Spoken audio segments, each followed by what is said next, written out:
नमस्कार दोस्तों, स्वागत है ऑनलाइन क्लासेस के अंदर। कैसे हो सभी दोस्त? बढ़िया होंगे, स्वस्थ होंगे और घर पे होंगे। ठीक है, लगातार स्टडी चल रही होगी। तो अपन स्टार्ट करते हैं अपनी अगली क्लास को। स्टैटिक का जो पार्ट चल रहा था उस पे चल रही थी नियुक्तियां, उसको स्टार्ट करते हैं। लगा दो आग पानी में जवानी उसे कहते हैं, और छीन लो सिलेक्शन कहानी उसे कहते हैं दोस्तों। तो छीनना है सिलेक्शन, अगर नहीं भी आता सिलेक्शन तो छीन कर लेके आएंगे। ठीक है, दौड़ा दौड़ा कर मारेंगे। ठीक है, सिलेक्शन की इतनी औकात नहीं, उसकी हिम्मत नहीं इतनी कि वो आएगा नहीं, उसको छीन कर लेंगे, घसीट कर लेके आएंगे उसको। ठीक है दोस्तों, और उससे पहले फिर एक बार मोटिवेशनल कोट देता हूं आपको। लगा दो आग पानी में जवानी उसे कहते हैं, और छीन लो सिलेक्शन कहानी उसे कहते हैं। और मंजिल ने हौसलों से कहा तेरे बस की बात नहीं, हौसलों ने मंजिल की आंखों में आंखें डाल के बोला चल छुट्टी तेरी इतनी औकात नहीं। इस मंजिल की इतनी औकात नहीं है, इस मंजिल को बहुत गुरूर है अपनी ऊंचाइयों पे, इसको अपना कदमों में लाना ही क्या है अपना परम उद्देश्य है दोस्तों। ठीक है, आपकी रगों में खून नहीं जुनून दौड़ना चाहिए दोस्तों। अगर आपका माँ बाप का सपना है थानेदार बनना, एसआई वगैरह हो, आरएस हो, आईएएस हो, तो आपका स्वागत है दिल खोल के ऑनलाइन क्लास के अंदर। ठीक है, तो स्टार्ट करता हूँ नियुक्ति टॉपिक अपन आज का स्टैटिक का, और स्टार्ट करता हूँ इसके अंदर राजीव कुमार। बहुत इंपॉर्टेंट टॉपिक है, बहुत क्वेश्चन पूछे जाते हैं। हाल ही में जो एग्जाम हुई थी आपकी रेलवे, जो एनटीपीसी के वगैरह एग्जाम हुई थी पीछे, यहाँ से इस कंटेंट से बहुत गजब गजब के क्वेश्चन दिए गए थे। जो मैंने कल 25% करवाए थे, वो उनमें से 6 से 7% सीधे सीधे छपे हुए क्वेश्चन है। फिर कह रहा हूं उनको आराम से पढ़ लेना, रिवीजन लगा लेना उनका। और कल मैं आपके लिए फिर से 20 क्वेश्चन और लेके आऊंगा दोस्तों, फिर 20 क्वेश्चन लेके आऊंगा, बहुत इंपॉर्टेंट। तो स्टार लगा के लिख लो राजीव कुमार। राजीव कुमार क्या है? नीति आयोग के क्या है? उपाध्यक्ष है। क्या है? नीति आयोग के क्या है? उपाध्यक्ष। कौन है? राजीव कुमार। कौन है? राजीव कुमार, उपाध्यक्ष राजीव कुमार। ठीक है, आगे चलो। पूछे राजीव कुमार उपाध्यक्ष नीति आयोग के, तो गुरुजी चुनाव आयुक्त भी है ये, बिल्कुल चुनाव आयुक्त भी है। कौन? राजीव कुमार चुनाव आयुक्त भी है। क्या है? चुनाव आयुक्त। पूछ ले चुनाव आयुक्त तो है राजीव कुमार, किसके स्थान पर बने थे? पूछ लिया जाए तो आपको बताना है अशोक लवासा के स्थान पर आए। कौन आए? राजीव कुमार आए। किस में आए? चुनाव आयुक्त।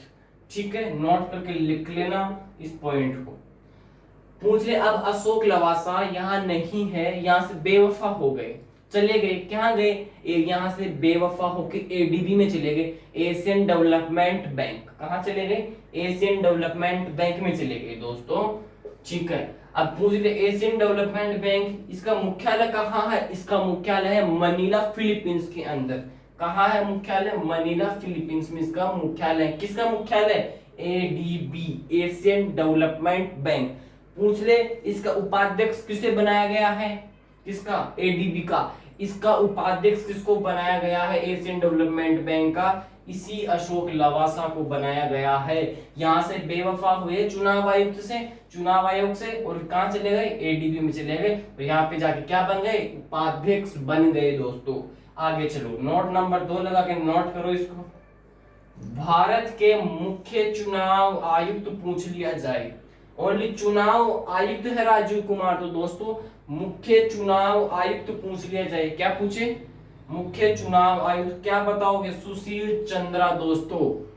वहां पे सुनील अरोड़ा नहीं करना है, ये चेंज हो चुका है इसी महीने में। मई का जो माह चल रहा है इसी में ही चेंज हुआ है ये दोस्तों, फिर कह रहा हूं इसी में ही चेंज हुआ है। सुशील चंद्रा आएगा। कौन? मुख्य चुनाव आयुक्त। पूछ ले सुशील चंद्रा किसके स्थान पर आए हैं? इससे जस्ट पहले कौन था? सुनील अरोड़ा। कौन था? सुनील अरोड़ा थे। कौन? मुख्य चुनाव आयुक्त। सुनील अरोड़ा पहला ही ऑप्शन देगा, और ज्यादातर उस पर ही टिक लगाएंगे, उनको पता नहीं रहेगा सुशील चंद्रा। सोचेंगे सुशील चंद्रा तो क्या है? अन्य चुनाव आयुक्त में है। नहीं दोस्तों, अन्य चुनाव आयुक्त से क्या बन गए? अब मुख्य चुनाव आयुक्त बन चुके हैं सुशील चंद्रा।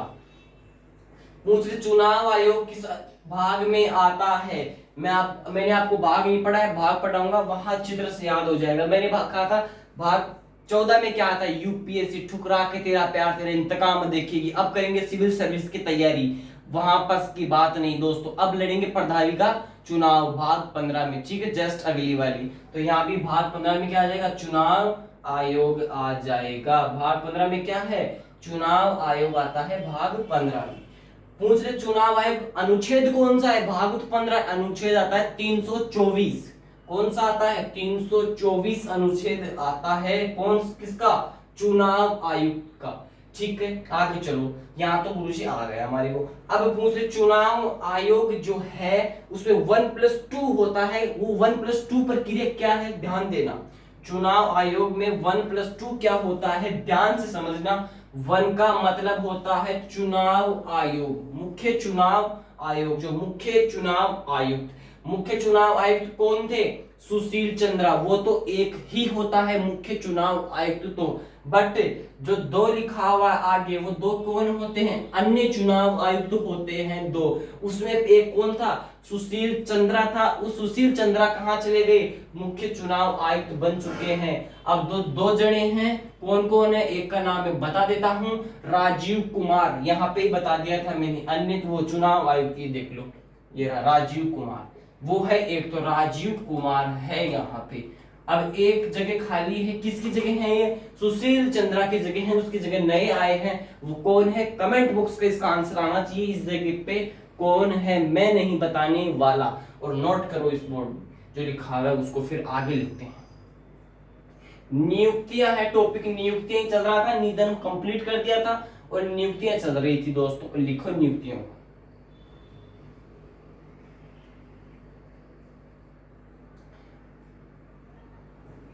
लिख लिया होगा।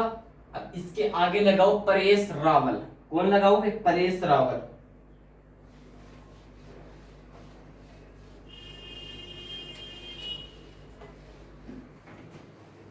यहां लिख रहा हूं परेश रावल, इसको उतार लेना आराम से। लिखो परेश रावल।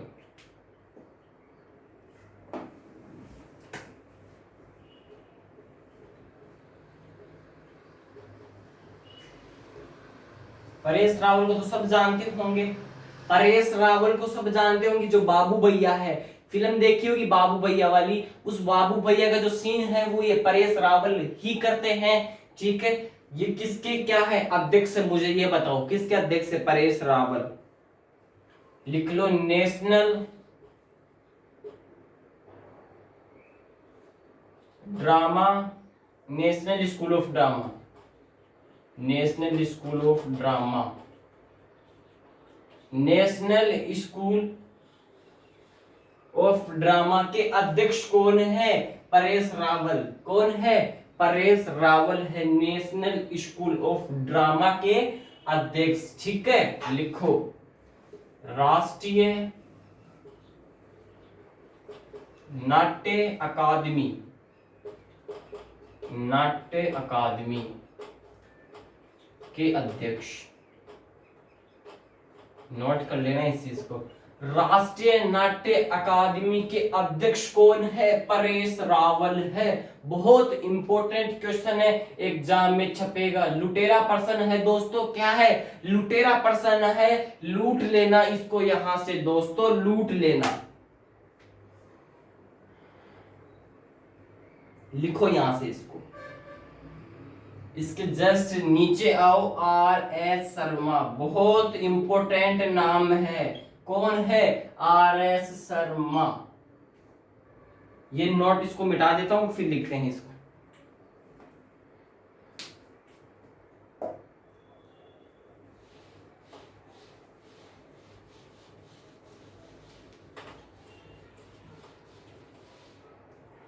लिखो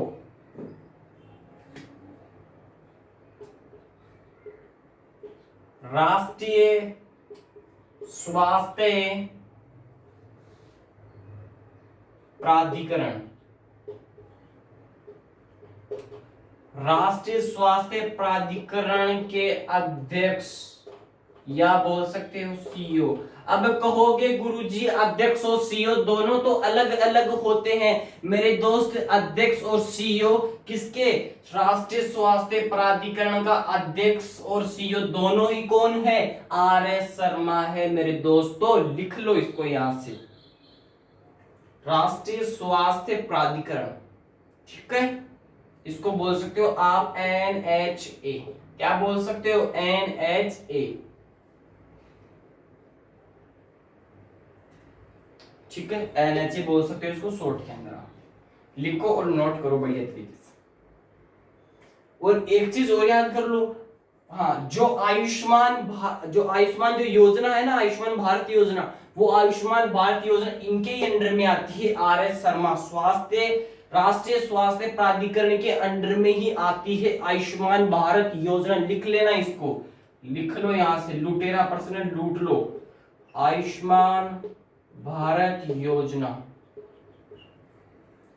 इनके ही अंडर में आती है, इनके ही अंडर में आती है। पूछ ले, आयुष्मान भारत योजना किसके अंडर में आती है? राष्ट्रीय स्वास्थ्य प्राधिकरण के अंडर में आती है। और इसका अध्यक्ष और सीईओ कौन है? ये है आर एस शर्मा जी। पूछ ले, आयुष्मान भारत योजना कब स्टार्ट हुई? यहां से ये भी बताओ, आयुष्मान भारत योजना कब स्टार्ट होती है बताइएगा। लिख लो, सितंबर 2018। डेट बताओ गुरुजी। 23 सितंबर 2018 में आयुष्मान भारत योजना स्टार्ट होती है। पूछ ले कहां से स्टार्ट होती है ये भी बताओ मुझे। आयुष्मान भारत योजना किसके अंडर में आती है? राष्ट्रीय स्वास्थ्य प्राधिकरण के अंडर में आती है। 23 सितंबर 2018 को स्टार्ट होती है। ये कहां से स्टार्ट होती है? रांची झारखंड से स्टार्ट होती है। लिख लो, लिख लो, रांची झारखंड, रांची झारखंड से स्टार्ट होती है। रांची झारखंड के कौन है, कौन से खिलाड़ी बताओ? रांची झारखंड के MS धोनी, महेंद्र सिंह धोनी, वो भी यहाँ रांची झारखंड के ही है दोस्तों। रांची झारखंड, 23 सितंबर 2018 आयुष्मान भारत योजना बहुत इंपॉर्टेंट अंडर में आती है राष्ट्रीय स्वास्थ्य प्राधिकरण के। इसके अंडर में ही चलता है पूरा आयुष्मान भारत का काम, ठीक है। इसको लिख लिया होगा, आगे लिखो फिर नोट करके। थोड़ा सा और पढ़ लेते हैं स्टैटिक, फिर अपन आते हैं सीधा किसके ऊपर? साइंस के ऊपर।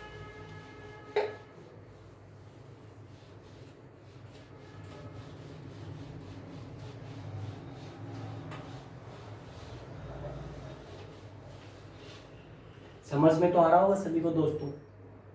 लिखो आगे, सुनीत शर्मा।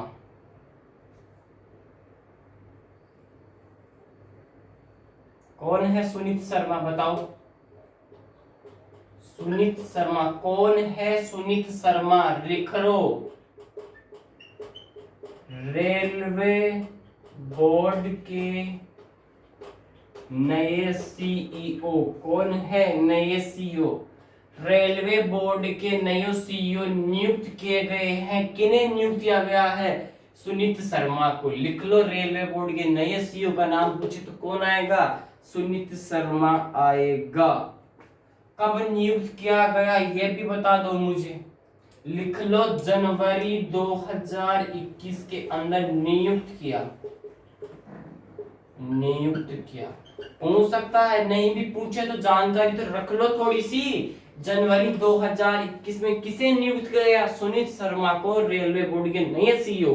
पूछे किसके स्थान पर आए? पूछे सुनीत शर्मा किसके स्थान पर आए? लिख लेना, वीके यादव जी के स्थान पर आए। वीके यादव के स्थान पर आए। कौन आए वीके यादव के स्थान पर? रेलवे बोर्ड के नए सीईओ कौन बने थे? सुनीत शर्मा जी आए हैं वीके यादव के स्थान पर। लिख लो इसको, और ये और जानकारी लिख लेना, वीके यादव, वीके यादव, ये जानकारी और लिख लो। रेलवे बोर्ड के पहले सीईओ, बताओ रेलवे बोर्ड के पहले सीईओ कौन है? वो भी वीके यादव जी ही है। वीके यादव ही रेलवे बोर्ड के पहले सीईओ बने थे। अब इनके स्थान पर कौन आया है जनवरी 2021 में? सुनीत शर्मा जी आए हैं मेरे दोस्तों। लिख लो, बहुत इंपॉर्टेंट जानकारी है रेलवे बोर्ड से संबंधित।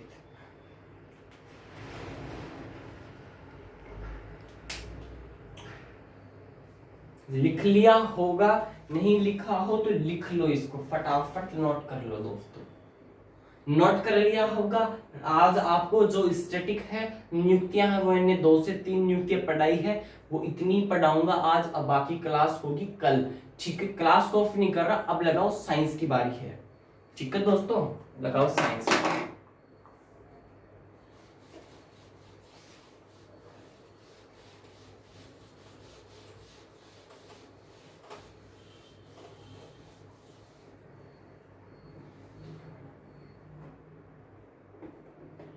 साइंस में क्या चल रहा था? सेल कोशिका ही चल रहा था अभी तक। वही चलेगा क्या दोस्तों? अभी तो गुरुजी वो ही चलेगा, उसको तो ढंग से पढ़ लेना। सेल कोशिका ही लगाओ। अभी तो फिलहाल कोशिका ही चल रहा है तो कोशिका ही पढ़ेंगे। थोड़ा थोड़ा पढ़ा रहा हूँ, 7-8 मिनट टाइम तो लगेगा, ठीक है दोस्तों? लेकिन जो पढ़ा रहा हूँ ना उसको घर जाकर अच्छी तरह से पढ़ा करो। बायोलॉजी है वो पूरी जुगाड़ू तरीके से पढ़ा रहा हूँ। पूरी बायोलॉजी आपको कहीं भी नहीं मिलेगी, ठीक है? ऐसी बायोलॉजी। वैसे मैथ का स्टूडेंट हूँ मैं, ठीक है? मैथ, केमिस्ट्री, बायोलॉजी, वो फिजिक्स वगैरह स्टूडेंट है। बायोलॉजी नहीं आती थी, बट जुगाड़ू आदमी हम सीखते ही जुगाड़ू तरीके से बायोलॉजी को, ठीक है? समझ में तब आती है हमारी। साइंस लिखो, सेल कोशिका।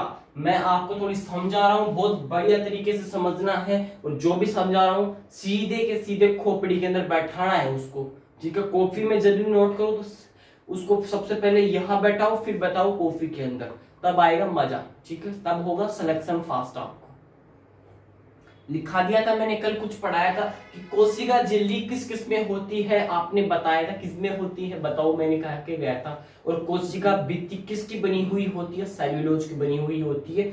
यहां तक अपने फिनिश कर दिया था, ठीक है? अब समझने की बात है और समझना, ठीक है दोस्तों? इसको मिटाने की जरूरत पड़ी तो मैं मिटा दूंगा, टॉपिक नहीं लगाऊंगा, बाद में नोट कर लें।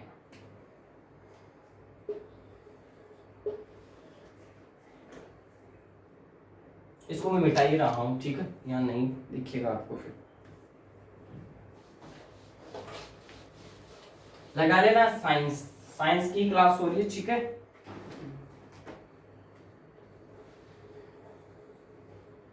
अब आ जाएगा मुझे। देखो,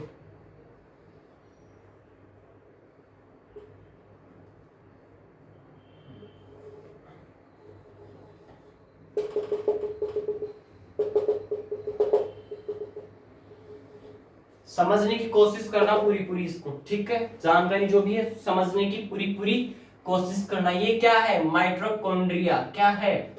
माइटोकॉन्ड्रिया। माइटोकॉन्ड्रिया क्या है? ये माइटोकॉन्ड्रिया। और ये क्या है? राइबोसोम, ठीक है? और ये क्या है? केंद्रक। और ये क्या है? लाइसोसोम।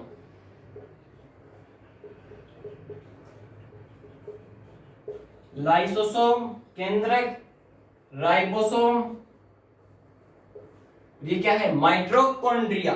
चारों के बारे में गजब तरीके से समझा रहा हूं, समझ लेना।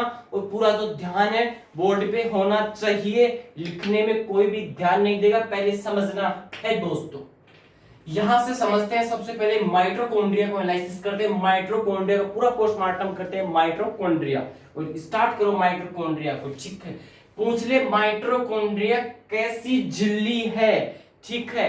दोहरी झिल्ली, एक एक झिल्ली, पूछ ले एक झिल्ली, 2 झिल्ली, 3 झिल्ली, यानी कि जो युक्त है 1 है, 2 है, 3 है, ऐसे पूछ सकता है। तो आपको जो अगर ये डायग्राम आपके दिमाग में छपी हुई है तो आप इसको बता दो कि गुरुजी ने कोने में बनाया था एक गोला बड़ा, उसके अंदर माइटोकॉन्ड्रिया का चित्र बनाया था, पहले एक, उसके अंदर 2, तो 2 ही बनाया था, तो दोहरी झिल्ली ही होगी। समझना कैसे? एक झिल्ली तो ये रही, एक झिल्ली तो ये रही, और इसके अंदर आ रही है एक झिल्ली तो ये रही, ठीक है, दो ही तो झिल्ली है माइटोकॉन्ड्रिया में, क्या है, दो ही तो झिल्ली है, एक तो ये वाली झिल्ली और एक ये वाली झिल्ली, दो ही झिल्ली है ना, यहाँ पे दो ही दिख रही है, तो क्या होगा माइटोकॉन्ड्रिया, दोहरी झिल्ली युक्त होगा, लिख लो, ये लो, दोहरी झिल्ली युक्त। कौन है दोहरी झिल्ली युक्त, पूछ ले तो माइटोकॉन्ड्रिया है, दोहरी झिल्ली युक्त है दोस्तों, क्या है, दोहरी झिल्ली युक्त है। और माइटोकॉन्ड्रिया कोशिका का शक्ति ग्रह किसे कहते हैं, इसे माइटोकॉन्ड्रिया को कहते हैं। कोशिका का शक्ति ग्रह भी किसको कहते हैं, माइटोकॉन्ड्रिया को कहते हैं, लिख लो, कोशिका का शक्ति ग्रह, कोशिका का शक्ति ग्रह किसे कहते हैं, इसी माइटोकॉन्ड्रिया को कहा जाता है। ठीक है, कोशिका शक्ति ग्रह या बोल सकते हो पावर हाउस, कोशिका का पावर हाउस भी पूछे तो माइटोकॉन्ड्रिया, कोशिका का शक्ति ग्रह पूछे तो भी माइटोकॉन्ड्रिया, पावर हाउस लिख लो यहां, क्या लिखोगे, पावर हाउस। आराम से नोट करते जाना, बाद में दिखेगा नहीं, इतना समझ लो पहले, माइटोकॉन्ड्रिया दोहरी झिल्ली युक्त होती है, एक तो ये वाली और एक ये वाली, दोहरी झिल्ली युक्त, ये तो कंफर्म हो गया।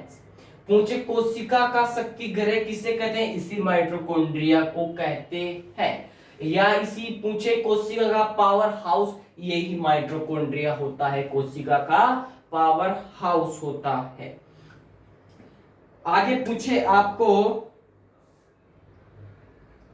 हाँ ठीक है, आगे इसमें जानकारी है और दूंगा भी, रुको, आप आओ नीचे राइबोसोम की तरफ, किसकी तरफ आओ, राइबोसोम की तरफ आओ। पूछ ले प्रोटॉन की फैक्ट्री किसे कहते हैं, अभी क्वेश्चन जो है पूछ रहा है प्रोटॉन की फैक्ट्री किसे कहते हैं, तो आपका आंसर होना चाहिए, यहाँ पे होना चाहिए राइबोसोम। प्रोटॉन की फैक्ट्री क्या होता है, प्रोटॉन की फैक्ट्री, प्रोटॉन की फैक्ट्री पूछ सकता है एग्जाम वाला, तो प्रोटॉन की फैक्ट्री राइबोसोम होगा मेरे दोस्त। और कोशिका जो पावर हाउस है, जो माइटोकॉन्ड्रिया है, इसमें ऊर्जा किसके रूप में संचित होती है, एटीपी के रूप में संचित होती है, लिख लो इस चीज को भी। कोशिका में जो माइटोकॉन्ड्रिया होता है, इसमें जो कोशिका की ऊर्जा, जो शक्ति ग्रह है वो कौन है, माइटोकॉन्ड्रिया। तो इसमें जो ऊर्जा होगी कोशिका की, जो ऊर्जा होगी वो एटीपी के रूप में संचय होगी, लिख लो, एटीपी के रूप में संचय होगी, क्या होगी, एटीपी के रूप में। ठीक है, किसमें होगी एटीपी के रूप में, इसी पावर हाउस शक्ति ग्रह के अंदर। ठीक है, पावर हाउस में ऊर्जा एटीपी के रूप में संचय होती है, और एटीपी की फुल फॉर्म पूछे एडिनोसिन ट्राइफॉस्फेट, एडिनोसिन ट्राइफॉस्फेट पूछ रहा है, पूछ ले एडिनोसिन ट्राइफॉस्फेट, लिख लेना, एडिनोसिन ट्राइफॉस्फेट होती है एटीपी की फुल फॉर्म। और एटीपी में क्या संचय होती है, एटीपी के रूप में पावर हाउस ऊर्जा संचय होती है, पावर हाउस की जो ऊर्जा संचय होती है वो किसके रूप में होती है, एटीपी के रूप में होती है, माइटोकॉन्ड्रिया। ठीक है, राइबोसोम क्या होता है, प्रोटॉन की फैक्ट्री क्या होती है, राइबोसोम होती है दोस्तों। पूछे कोशिकांग किसे कहते हैं, पूछ रहा है, ढंग से सुनना, कोशिकांग किसे कहते हैं, इसी राइबोसोम को कहते हैं, नोट कर लो इस चीज को, कोशिकांग राइबोसोम को कहते हैं, राइबोसोम को कहते हैं, कोशिकांग इसी राइबोसोम को कहते हैं। और जो प्रोटॉन की फैक्ट्री है वो भी क्या होता है, राइबोसोम ही होता है मेरे दोस्तों। और पूछ ले सबसे छोटी कोशिकांग का नाम बताओ, वो भी क्या होता है, राइबोसोम, इसको भी नोट करो यहां से, सबसे छोटी कोशिकांग, सबसे छोटी कोशिकांग, सबसे छोटी कोशिकांग भी क्या होता है, राइबोसोम ही होता है। सबसे छोटी कोशिकांग क्या होता है? राइबोसोम होता है। कोशिकांग भी राइबोसोम होता है। प्रोटॉन की फैक्ट्री भी राइबोसोम होता है। और जो पावर हाउस है, क्या होता है? कोशिका का जो शक्ति ग्रह है वो क्या को होता है? कोशिका का शक्ति ग्रह, इसी माइटोकॉन्ड्रिया। और जो पावर हाउस में जो ऊर्जा होती है वो किसके रूप में संचय होती है? इसी एटीपी के रूप में संचय होती है। और जो माइटोकॉन्ड्रिया है वो कैसी झिल्ली युक्त है? दोहरी झिल्ली युक्त है मेरे दोस्तों। समझ में आया या नहीं आया? आगे आओ केंद्र की तरफ। अब आप देख रहे होंगे केंद्र को, ये वाला, इसमें ऐसी आपको संरचना दिख रही है। ये जो संरचना है किसके संरचना दिख रही है? धागे नुमा संरचना दिख रही है कि नहीं? धागा होता है कि नहीं इस प्रकार, तो ये क्या है? धागे नुमा संरचना है। नोट कर लो ये अंदर वाली, लिख लो धागे नुमा संरचना। धागे नुमा संरचना सॉरी, पूछ ले धागे नुमा संरचना किसमें होती है? केंद्रक में धागे नुमा संरचना होती है। इसका नाम क्या होता है जो धागे नुमा संरचना होती है? इसका कोई नाम बताएगा क्या मुझे? जो धागे नुमा संरचना होती है इसका नाम बताएगा क्या मुझे? लिख लो क्रोमेटीन। क्या होता है? क्रोमेटीन होता है। क्रोमेटीन। जो केंद्रक होता है इसके अंदर धागे की नुमा संरचना होती है। इस धागे नुमा संरचना को क्या कहते हैं? क्रोमेटीन कहते हैं। पूछ ले क्रोमेटीन में कौन सा प्रोटीन पाया जाता है? ये और नोट करो। क्रोमेटीन में लिखो, क्रोमेटीन में प्रोटीन कौन सा होता है? बताओ इसमें प्रोटीन कौन सा पाया जाता है? क्रोमेटीन में कौन सा प्रोटीन पाया जाता है? लिख लो हिस्टीन प्रोटीन पाया जाता है। कौन सा? हिस्टीन प्रोटीन पाया जाता है दोस्तों। क्या पाया जाता है? हिस्टीन प्रोटीन पाया जाता है इसी क्रोमेटीन में। और क्रोमेटीन क्या होता है? धागे की नुमा संरचना होती है। किसमें होती है? केंद्रक में होती है। और जो क्रोमेटीन होता है इसमें कौन सा प्रोटीन पाया जाता है? हिस्टीन प्रोटीन पाया जाता है। ठीक है, अब पूछे इस हिस्टीन प्रोटीन में क्या पाया जाता है? डीएनए पाया जाता है। क्या पाया जाता है? डीएनए। हिस्टीन प्रोटीन के पास में क्या होता है? डीएनए। इसके पास, ये लिखो, इसके पास डीएनए होता है। पूछ ले डीएनए किसके पास होता है? डीएनए इसी हिस्टीन प्रोटीन के पास में होता है। हिस्टीन प्रोटीन किसमें पाया जाता है? क्रोमेटीन में पाया जाता है। और क्रोमेटीन जो है वो किसमें पाया जाता है? धागे की नुमा संरचना होती है केंद्रक में, उसे कहते हैं क्रोमेटीन। दोस्तों लिख लेना, जो जानकारी है वो बहुत बढ़िया है। और पूछ ले इस जो केंद्रक है इसकी खोज किसने की? लिख लो किसने की? बताओ केंद्र की खोज किसने की? लिखो रॉबर्ट ब्राकन। कौन, किसने की? रॉबर्ट ब्राकन ने खोजा। किसको खोजा? रॉबर्ट ब्राकन ने इसी केंद्र की खोज की थी। रॉबर्ट ब्राकन ने की थी, इसी केंद्र की खोज की थी। दोस्तों लिख लिया होगा। मेरी तरफ से केंद्र कंप्लीट है, माइटोकॉन्ड्रिया कंप्लीट है, राइबोसोम कंप्लीट है। अब नाम बता है लाइसोसोम। जानकारी होगी लाइसोसोम की वो दूंगा, यहाँ पे ही मिल जाएगी। अभी क्या मिल जाएगी? यही मिल जाएगी।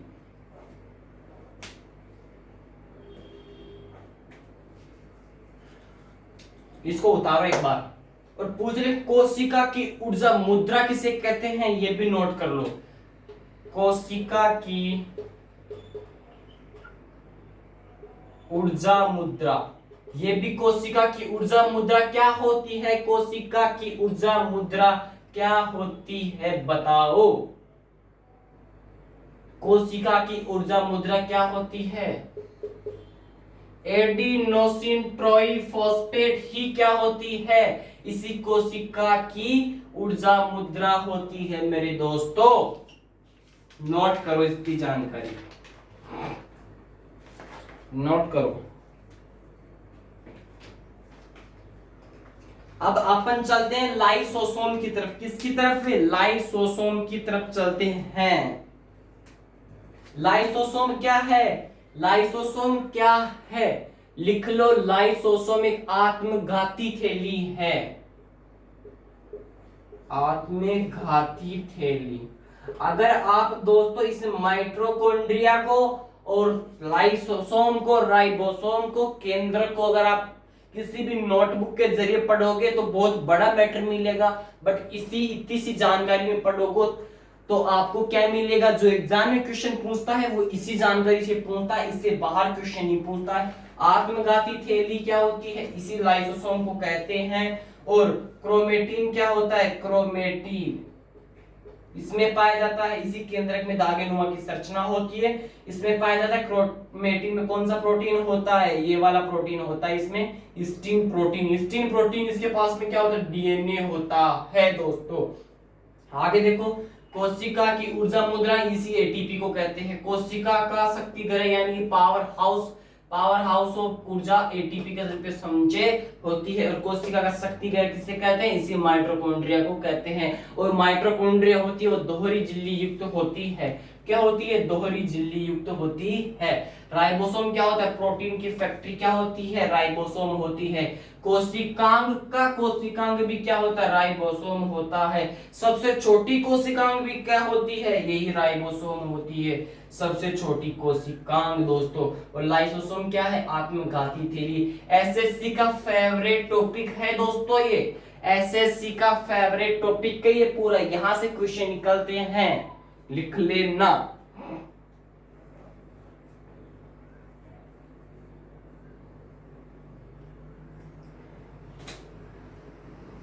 एक क्वेश्चन और नोट कर लो आप, कोशिका का श्वसन स्थल किसे कहते हैं, ये बताओ मुझे। कोशिका का श्वसन स्थल लिख लो। कोशिका का श्वसन स्थल, कोशिका का श्वसन स्थल किसे कहा जाता है, बताओ। मैंने फिर कह रहा हूं, कोशिका का नाम है तो ज्यादा से ज्यादा आपको दिमाग लगाना है माइटोकॉन्ड्रिया के ऊपर। कोशिका का श्वसन स्थल किसे कहते हैं, इसी माइटोकॉन्ड्रिया को कहते हैं। क्या कहते हैं, कोशिका का श्वसन स्थल भी माइटोकॉन्ड्रिया को ही कहा जाता है दोस्तों। नोट कर लिया होगा इतनी जानकारी को। अब मैं इरेज करके फिर आगे नोट करो आप, गुणसूत्र के ऊपर चलते हैं आगे। टेक्निकल टीम टाइम बताइए।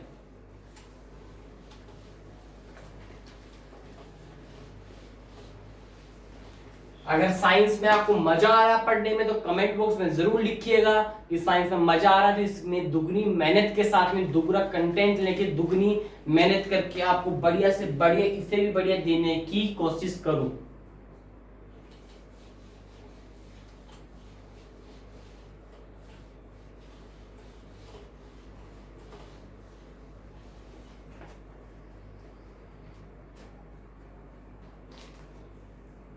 लिखो गुणसूत्र, थोड़ा सा समझेंगे फिर बाकी आगे पढ़ेंगे, इस टॉपिक को आगे पढ़ेंगे। गुणसूत्र कितने होते हैं, 46 होते हैं। कितने होते हैं, 46 गुणसूत्र होते हैं। नहीं गुरुजी, हमने तो नहीं पढ़ा गुणसूत्र, हमने तो जोड़ी पढ़ी है। अरे दोस्त, गुणसूत्र होते हैं 46। अभी आपको दूंगा, देखना क्वेश्चन, और आपकी जो बहस है वो पानी में भी जाएगी। ये किस क्वेश्चन को गलत करके आते हैं, बहुत लोग गलत करके आते हैं इस क्वेश्चन को। पूछ ले गुणसूत्र कितनी जोड़ी होती है, लिख लो 23 जोड़ी गुणसूत्र होती है। कितनी जोड़ी होती है, 23 जोड़ी गुणसूत्र होती है। 46 गुणसूत्र होते हैं, 23 जोड़ी गुणसूत्र की होती है। समझ में नहीं आया, कोई दिक्कत नहीं है, आप यहाँ पे फोकस बनाओ 23 जोड़ी गुणसूत्र के ऊपर और ध्यान देना। इस 23 जोड़ी गुणसूत्र में एक होता है कायिक गुणसूत्र। क्या होता है, कायिक गुणसूत्र। क्या होता है, कायिक गुणसूत्र होता है इसी 23 जोड़ी में। जो कायिक गुणसूत्र होते हैं वो कितने होते हैं, 22 जोड़ी होती है। 22 होते हैं कायिक गुणसूत्र। कितने होते हैं, 22 होते हैं दोस्तों, 22 होते हैं। आगे की तरफ बच गया, एक बच गया, तो आप इसको एक न लिखें या दो लिखे, बट इसको समझे एक ही जोड़ी है, एक ही, बट समझे दो। यहाँ दो समझेंगे, एक जोड़ी ही तो बची है, 22 तो काम में ले लिया, एक बच गई। अब पूछे इस दो में आप किस प्रकार फेल करोगे, इसको करेंगे तो मेल के रूप में और एक करेंगे फीमेल के रूप में। मेल में क्या होता है, क्या होता है बताओ, मेल को किससे दर्शाते हैं और फीमेल को किससे दर्शाते हैं दोस्तों, बताइएगा बताइएगा। एक जोड़ी ही बोलना है, दो है वैसे, एक जोड़ी ही बोलना है, दो बोले तो मेल और फीमेल। मेल क्या होता है, फीमेल क्या किससे दर्शाते हैं, लिख लेना। इसको डबल एक्स से दर्शाते हैं और इसको एक्स वाई से दर्शाते हैं फीमेल को। कायिक गुणसूत्र कितने होते हैं, 22 होते हैं। अब एक क्वेश्चन नोट करो, यहाँ पे नोट करो एक क्वेश्चन।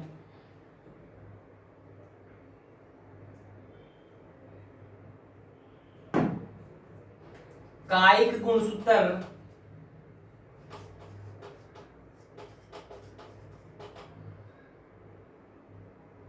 कितने होते हैं, ऑप्शन लगा रहा हूं। ए होते हैं 46, बी होता है 23, सी होता है 22 और डी होता है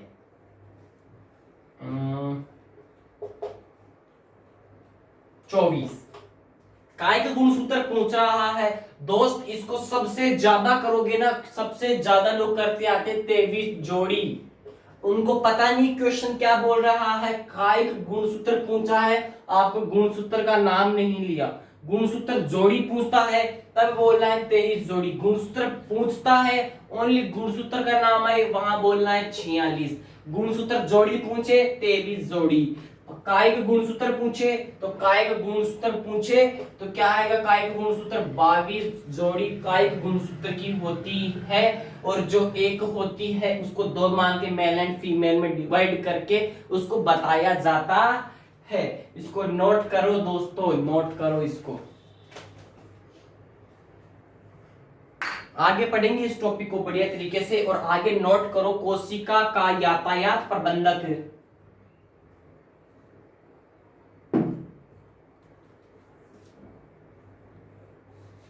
लास्ट लाइन लिखा रहा हूं, लास्ट क्वेश्चन है, उसके बाद में चलेंगे राज्य दर्शन के ऊपर।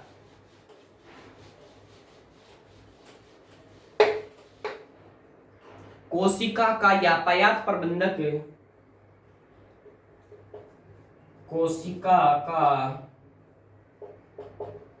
यातायात प्रबंधक, कोशिका का यातायात प्रबंधक किसे कहते हैं मेरे दोस्तों, कोशिका का पूछा है तो लिख लेना गोल्जी काय। गोल्जी काय को क्या कहते हैं, कोशिका का यातायात प्रबंधक कहते हैं गोल्जी काय, या इसको बोल सकते हो Golgi body. Golgi body, Golgi body भी क्या होता है, कोशिका का यातायात प्रबंधक होता है। या गोल्जी कोई पूछे तो ये भी यही होता है मेरे दोस्तों। अब आगे लगाओ राज्य दर्शन, क्या लगाओगे, राज्य दर्शन। राज्य दर्शन पढ़ रहे थे, इसमें चल रहा था एमपी मध्य प्रदेश को पढ़ रहे थे, मेरी तरफ से मध्य प्रदेश कंप्लीट करवा दिया था। लेकिन मैंने कल आपको 25 क्वेश्चन करवा के मैंने इससे पहले क्या बोला था, मैं इसकी दोबारा से एक बार जीआई टैग, इसमें जो व्यंजक है, जो वहाँ के फेमस चीजें हैं, जीआई टैग है, और जो वहाँ के कुछ महत्वपूर्ण जानकारी है वो दूंगा 2 दिन तो वही मिलेगी। और इसके बाद में राज्य दर्शन स्टार्ट हो जाएगा, मध्य प्रदेश के बाद में यूपी, अपन चलेंगे उत्तर प्रदेश। कितने चलेंगे, उत्तर प्रदेश। लिखो एमपी का, लगाओ आगे एमपी। राज्य दर्शन कंप्लीट है, इसमें दोबारा से जानकारी लिखा रहा हूं मध्य प्रदेश की, क्योंकि ये मध्य प्रदेश जो है बहुत इंपॉर्टेंट है। ठीक है, क्या है, बहुत इंपॉर्टेंट है दोस्तों। इसको लिखो, कोशिका का यातायात प्रबंधक क्या होता है, गोल्जी को, ये गोल्जी बॉडी होता है। अब आगे लगाओ मध्य प्रदेश का जीआई टैग, लगाओ मध्य प्रदेश का जीआई टैग, मध्य प्रदेश का,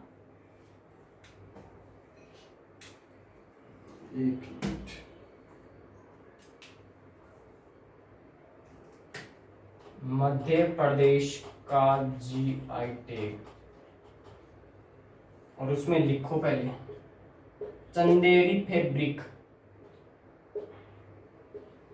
फैब्रिक, चंदेरी फैब्रिक क्या है, मैंने वहां पढ़ाया चंदेरी की साड़ी फेमस है मध्य प्रदेश में, तो चंदेरी भी एक साड़ी ही आती है।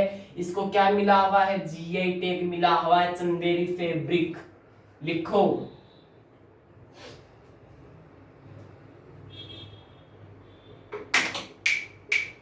मध्य प्रदेश का बाघ प्रिंट, इस मध्य प्रदेश के बाघ प्रिंट को भी क्या मिला हुआ है, जीआई टैग मिला हुआ है मेरे दोस्तों। क्या मिला हुआ है, जीआई टैग मिला। इंदौर के चमड़े के खिलौने, इंदौर के चमड़े के खिलौने, इंदौर के चमड़े के खिलौने, इन्हें भी क्या मिला हुआ है, जीआई टैग मिला हुआ है। क्या मिला हुआ है, जीआई टैग। ठीक है, यही थे जीआई टैग, नोट करो। एक और रतलामी सेब, वो भी नोट करो। रतलामी सेब, रतलामी सेब को भी क्या मिला हुआ है, जीआई टैग मिला हुआ है। ये चारों जीआई टैग नोट कर लो, मध्य प्रदेश में बहुत इंपॉर्टेंट है, नोट करो इनको फटाफट। और आगे लगाओ मध्य प्रदेश के व्यंजन। क्या नोट करोगे, मध्य प्रदेश के व्यंजन। कहां जाओगे रे तुम, नोट करो यहाँ पे, नोट कर लो साइड में, मध्य प्रदेश के व्यंजन। और लिखो इंदौर के पोए, इंदौर के पोए। खाए हो या नहीं खाए पोए दोस्तों, इंदौर के क्या फेमस है, पोए फेमस है, मध्य प्रदेश में ही पड़ता है। ठीक है, मध्य प्रदेश का बाघ प्रिंट, चंदेरी की क्या फैब्रिक, चंदेरी फैब्रिक साड़ी का नाम है दोस्तों। इंदौर के चमड़े के खिलौने फेमस है, रतलामी सेब फेमस है। यहाँ पे इसको क्या मिल चुका है, जीआई टैग मिल चुका है दोस्तों। क्या मिल चुका है, जीआई टैग दिया गया है। आगे लिखो इंदौर के पोहे। अब लिखो जबलपुर की, बताओ जबलपुर की क्या फेमस है, बताओ जबलपुर की क्या फेमस है, पालक पूरी, पालक पूरी। जबलपुर की पालक पूरी फेमस है, इंदौर के फेमस है। और खांडवा की क्या फेमस है, खांडवा की जलेबी। क्या फेमस है, खांडवा की जलेबी। जो जलेबी खाते हो ना, वो कहाँ की फेमस है, मध्य प्रदेश में खांडवा में फेमस है। और जो पालक पूरी होती है वो जबलपुर की फेमस है। वो जो पोहे हैं वो इंदौर के फेमस है। मुंह में पानी आ रहा होगा सबके दोस्तों के, लेकिन खिला नहीं सकता अभी में दोस्तों। सबसे पहले सिलेक्शन लेना है, फिर चलना है मध्य प्रदेश, फिर खा के आएंगे मध्य प्रदेश के व्यंजन दोस्तों। जबलपुर का एक चीज और फेमस है दोस्तों, बताओ क्या फेमस है। जबलपुर की एक चीज फेमस और पालक पूरी के अलावा वो क्या है, वो भी बताओ।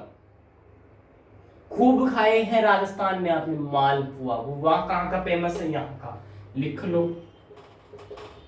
जबलपुर के मालपुआ खूब खाए होंगे लोगों ने। कहां के फेमस है, इसी जबलपुर के फेमस है। जलेबी खांडवा की जलेबी, पालकपुरी जबलपुर की पालकपुरी, इंदौर के पोहे मध्य प्रदेश के व्यंजन। नोट करो इनको एक बार, फिर और लिखाता हूं आगे, और पानी लाता हूं एक बार आप लिख लो। भोपाल के, भोपाल का क्या प्रसिद्ध है, भाफला। क्या प्रसिद्ध है, भाफला। खाए होंगे भाफला।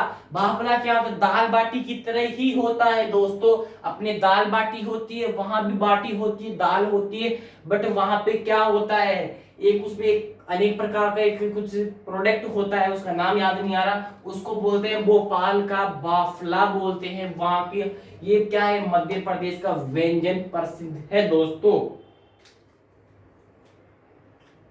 भोपाल का दाल बाफला, यही लिख लो, दाल बाफला, दाल का बना हुआ होता है दोस्तों। ठीक है, मिटाता हूं इनको। अब ऐसे तो नाम लेने में तो खूब चीजें फेमस है, तो बोर्ड भरवा देता हूँ, कोई मतलब ही नहीं लिखेगा। जो चीजें फेमस थी वो मैंने लिखा दी, एग्जाम में क्वेश्चन पूछता है वहां से। तो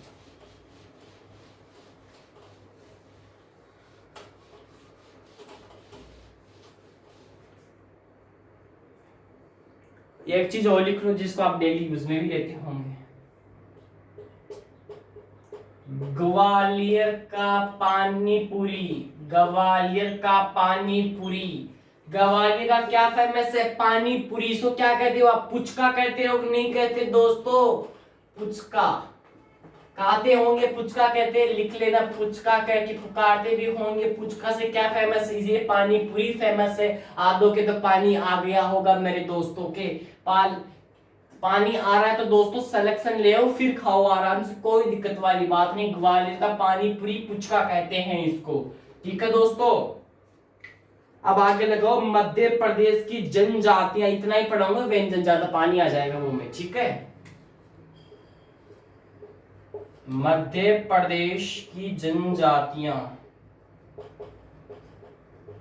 मध्य प्रदेश की जनजातियां हैं, नोट करते जाइएगा। मध्य प्रदेश की जनजातियों को नोट करते जाइएगा। गौड़ जनजाति कहाँ निवास करती है? इसी मध्य प्रदेश में। भील जनजाति वो भी यहाँ निवास करती है दोस्तों। सहरिया जनजाति वो भी कहाँ जनजाति निवास करती है? इसी मध्य प्रदेश में निवास करती है। और है नाम, और बताओ। गौड़, भील और सहरिया जनजाति।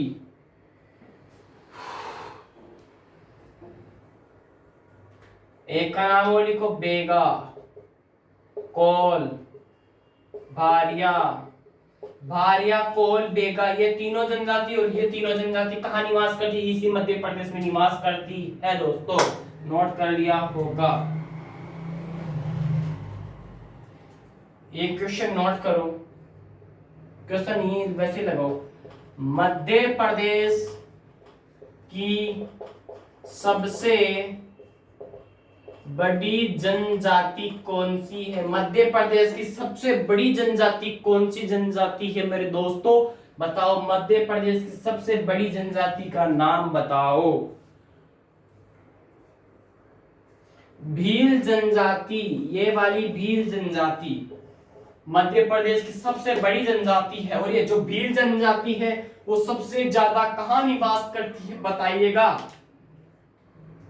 भीलों की सबसे ज्यादा जनसंख्या कहां मिलेगी बताओ? भीलों की सबसे ज्यादा जो जनसंख्या है, भील की क्या है? भीलों की जनसंख्या, या नहीं, या लिखो, भीलों की सबसे ज्यादा जनसंख्या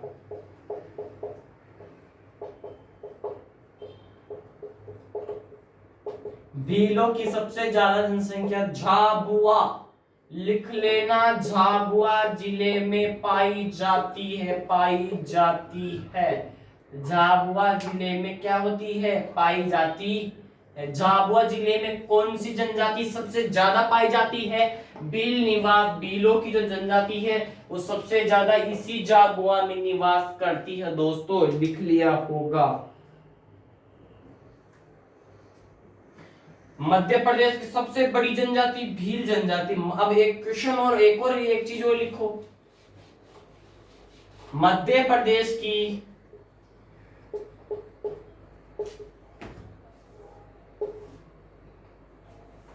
दूसरी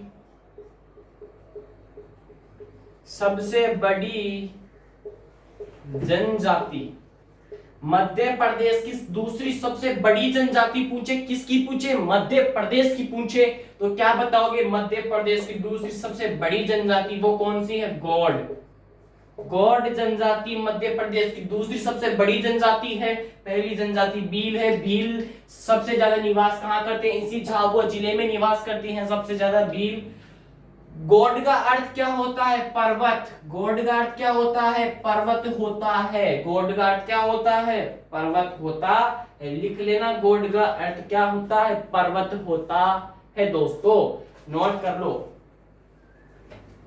और गौड़ का अर्थ बताया पर्वत, तो गुरुजी भील का अर्थ भी बताओ। आप ही बता दो, देखिए भील का अर्थ क्या होता है? भील का अर्थ क्या होता है? धनुष।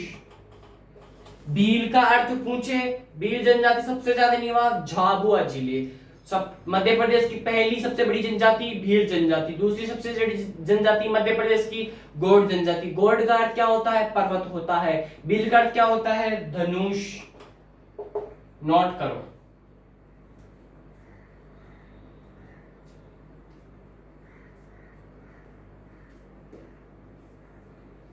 और आगे लिखो चंबल की क्या प्रसिद्ध है? एक लिखो चंबल के बीहड़।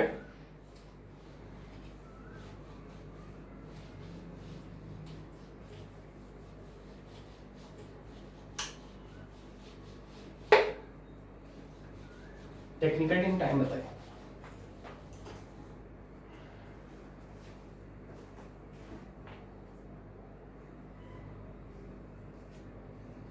ये लिखो चंबल का क्या है बीहड़। चंबल का क्या है बीहड़, प्रसिद्ध चंबल का बीहड़। लिख लेना चंबल में क्या मिलते हैं बीहड़। एक है भिंड मुरैना,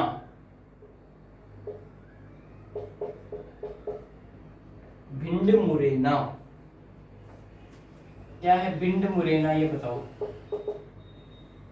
भिंड मुरैना, भिंड मुरैना क्या है, भिंड मुरैना क्या है लिख लो। बागियों का शहर किसे कहते हैं, बागियों,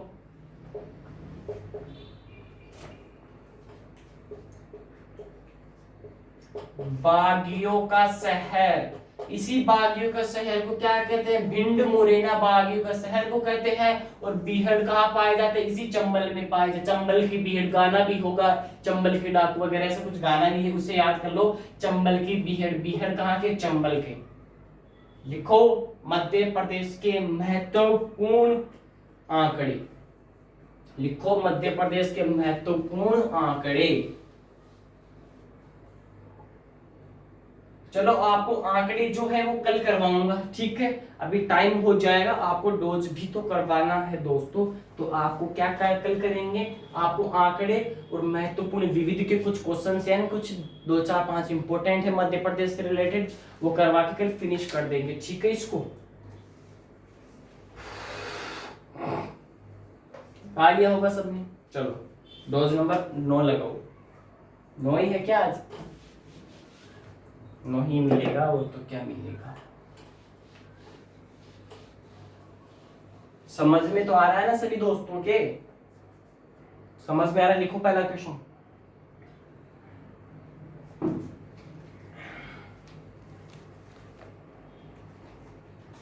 दसवीं अनुसूची, 10वीं अनुसूची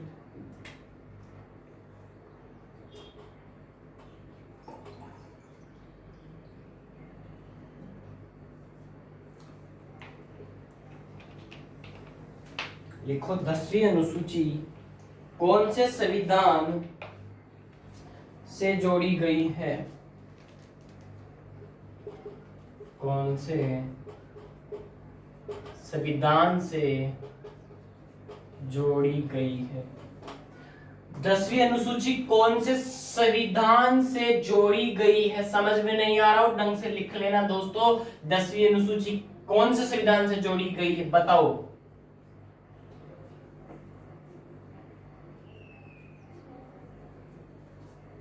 बताओ कौन सा संविधान है।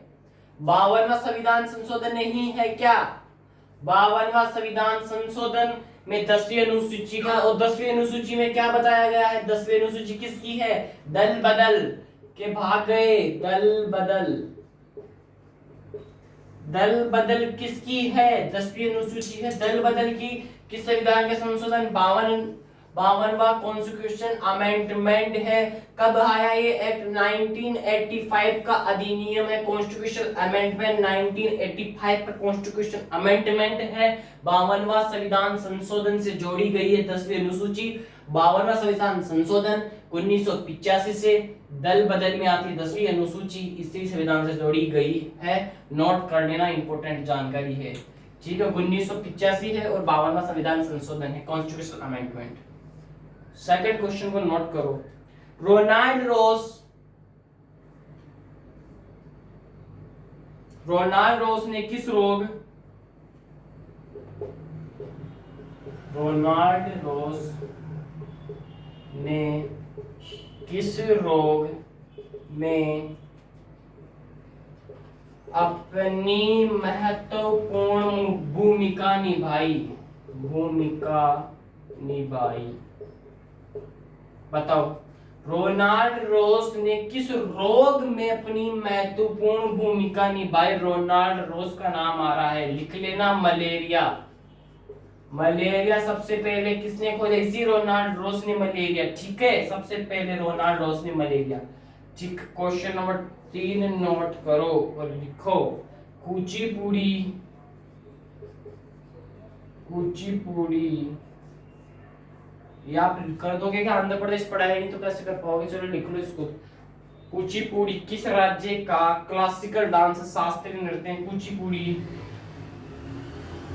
किस राज्य का शास्त्रीय नृत्य है? बताओ कुचिपुड़ी किसका शास्त्रीय नृत्य है? आंध्र प्रदेश, लिख लो आंध्र प्रदेश। आंध्र प्रदेश का क्या है? कुचिपुड़ी किस राज्य का क्लासिकल डांस है? कुचिपुड़ी आंध्र प्रदेश का। रोनाल्ड रोस ने कौन सा रोग था जिसमें अपनी भूमिका निभाई थी? मलेरिया में। और 10वीं अनुसूची कौन से संविधान से जोड़ी गई है? 52वें संविधान संशोधन कॉन्स्टिट्यूशन अमेंडमेंट 1985 में दल बदल से संबंधित आती है 10वीं अनुसूची। लिख लो तीनों क्वेश्चनों को, 2 क्वेश्चन और नोट करो।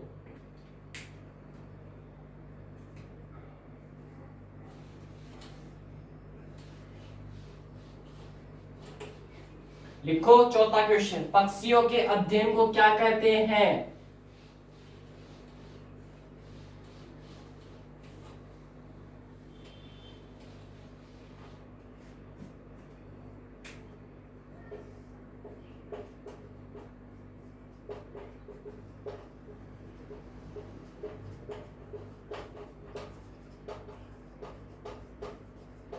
पक्षी क्या करते हैं? उड़ते हैं दोस्तों, उड़ते हैं।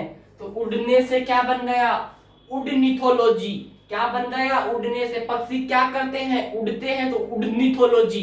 क्या बनते हैं? ओर्निथोलॉजी। ओर्निथोलॉजी, निथोलॉजी, उड़निथोलॉजी। उड़निथोलॉजी उड़ने से। पक्षी क्या करते हैं? उड़ते हैं, तो उड़निथोलॉजी से क्या बन गया? ऑर्नियोलॉजी। ऑर्नियोलॉजी,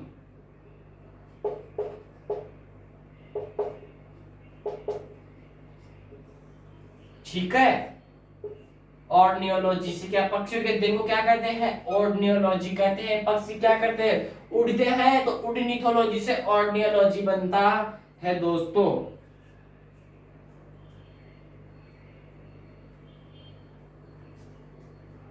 ऑर्नियोलॉजी, ऑर्नियोलॉजी, हाँ ऑर्नियोलॉजी। उड़निथोलॉजी से ऑर्नियोलॉजी, ये बनेगा ऑर्नियोलॉजी। नियोलॉजी, ऑर्नियोलॉजी किसके अध्ययन को? पक्षियों के अध्ययन को ऑर्नियोलॉजी कहते हैं। पक्षी क्या करते हैं? उड़ते हैं, तो उड़निथोलॉजी से ऑर्नियोलॉजी बनता है। क्वेश्चन नंबर 5 नोट करो। क्वेश्चन नंबर 5 नोट करो।